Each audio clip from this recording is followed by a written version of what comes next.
Hi friends, welcome back to my channel Madhura Geetha ರೆಸಿಪೀಸ್ಗೆ ಸ್ವಾಗತ.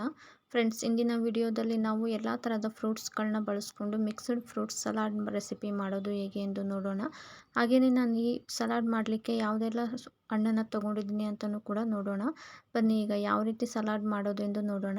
First ನಾನಿಲ್ಲಿ ಸಲಾಡ್ ಮಾಡಲಿಕ್ಕೆ ಗ್ರೇಪ್ಸ್ನ ತೊಗೊಂಡಿದ್ದೀನಿ, ಹಾಗೆಯೇ ಡ್ರ್ಯಾಗನ್ ಫ್ರೂಟ್ ಕೂಡ ತೊಗೊಂಡಿದ್ದೀನಿ, ಒಂದು ಪೊಮೊಗ್ರಾನೇಟ್ ತೊಗೊಂಡಿದ್ದೀನಿ, ಹಾಗೆಯೇ ಒಂದು ಗ್ರೀನ್ ಆಪಲ್ ತೊಗೊಂಡಿದ್ದೀನಿ, ಹಾಗೆಯೇ ಬನಾನಾ ಕೂಡ ತೊಗೊಂಡಿದ್ದೀನಿ, ಒಂದು ಆಪಲನ್ನು ತೊಗೊಂಡಿದ್ದೀನಿ, ಹಾಗೆ ಇದ್ರ ಜೊತೆಯಲ್ಲಿ ನಾನು ಪಪ್ಪಾಯ ಹಣ್ಣು ಕೂಡ ತೊಗೊಂಡಿದ್ದೀನಿ. ಇಷ್ಟು ಹಣ್ಣುಗಳನ್ನ ಬಳಸ್ಕೊಂಡು ನಾವೀಗ ಸಲಾಡ್ಸ್ನ ಮಾಡ್ಕೋಬಹುದು.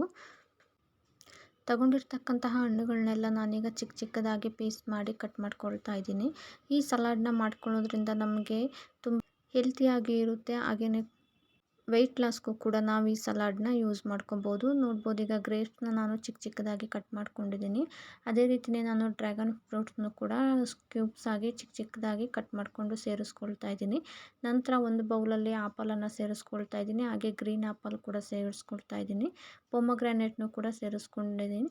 ಈಗ ನಾನೀಗ ಪಪ್ಪಾಯ ಹಣ್ಣನ್ನು ಕೂಡ ಸೇರಿಸ್ಕೊಳ್ತಾ ಇದ್ದೀನಿ, ಹಾಗೆಯೇ ಇಲ್ಲಿ ಬನಾನನ ಕೂಡ ಚಿಕ್ಕದಾಗಿ ಪೀಸ್ ಮಾಡಿ ಸೇರಿಸ್ಕೊಳ್ತಾ ಇದ್ದೀನಿ. ಇಷ್ಟು ಹಣ್ಣನ್ನು ನಾವೀಗ ಸಲಾಡ್ಸ್ಗೆ ರೆಡಿ ಮಾಡ್ಕೊಂಡಿದ್ದೀನಿ. ನಂತರ ನಾನಿಲ್ಲಿ ಡ್ರೆಸ್ಸಿಂಗ್ ಮಾಡ್ಕೊಳ್ಲಿಕ್ಕೆ ಸ್ವಲ್ಪ ನೀರನ್ನು ಹಾಕ್ಕೊಂಡು 1-2 ಟೇಬಲ್ ಸ್ಪೂನಷ್ಟು ಬೆಲ್ಲನ ಸೇರಿಸ್ಕೊಂಡು ಅದಕ್ಕೆ ಪಿಸ್ತಾ ಹಾಗೆಯೇ ಗೋಡಂಬಿನ ಚಿಕ್ಕದಾಗಿ ಕಟ್ ಮಾಡಿಕೊಂಡು ಸೇರಿಸ್ಕೊಳ್ತಾ ಇದ್ದೀನಿ. ನಂತರ ಈಗ ನಾನು ತೊಗೊಂಡಿರ್ತಕ್ಕಂತಹ ಹಣ್ಣುಗಳನ್ನೆಲ್ಲ ಚೆನ್ನಾಗಿ ಮಿಕ್ಸ್ ಮಾಡಿಕೊಂಡು ಒಂದು ಬೌಲ್ಗೆ ಸರ್ವ್ ಮಾಡ್ಕೊಳ್ತಾ ಇದ್ದೀನಿ. ನೋಡ್ಬೋದು, ಈಗ ಎಲ್ಲ ಥರದ ಹಣ್ಣುಗಳನ್ನ ನಾನು ಮಿಕ್ಸ್ ಮಾಡ್ಕೊಂಡಿದ್ದೀನಿ. ಹೀಗೆ ಈ ರೀತಿಯಾಗಿ ನಾವು ಚಿಕ್ಕದಾಗಿ ಕಟ್ ಮಾಡಿಕೊಂಡು ಸೇರಿಸ್ಕೊಂಡ್ರೆ ಟೇಸ್ಟು ಕೂಡ ತುಂಬ ಚೆನ್ನಾಗಿರುತ್ತೆ.